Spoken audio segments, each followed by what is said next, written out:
Barchaga salom dostlar. Sizlerмен sport жаңалықтары. Видеоны бастамас бұрын арнаға тіркеліп, видеоға лайк басуды ұмытпаңыздар. Егер мені видеойым ұнамай тұрған болса, дизлайк басып шығып кетсеңіздер де болады достар.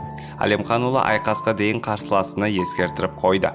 Орта салмақта WBA чемпионы қазақстандық Жәнібек Алимхан ұлы қарсыласына мәлімдеме арқылы сөз көрсетті. Қазақ боксшысы келесі қарсыласы британиялық Дензел Бентли айбат шегіп отыр.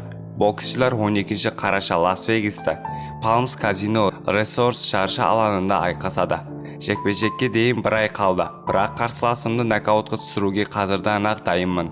Дензел бапкерді айт, орамалы уақытында лақтырып үлгерсін, деп жазыпты Алимхан ұлы твиттерде.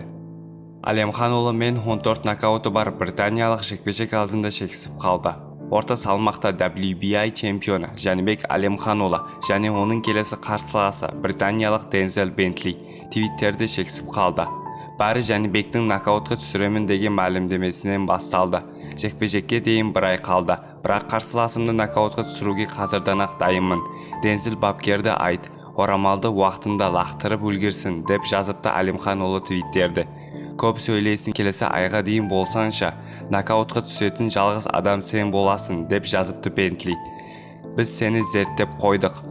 Осал тұстарыңды бәрі білеміз. Бір айдан стилді өзгерте алмайсың ғой. Оңай шаруа, иншалла. Жақсылап дайындал. Бірінші раундты құлатып тастағым келмейді, деп жалғастырды Жәнібек. Зерттей бер. Ал маған сені нокаутқа түсіру үшін осылай тұстарыңды іздеу қажет емес. 12 қарашаға дейін аз қалды.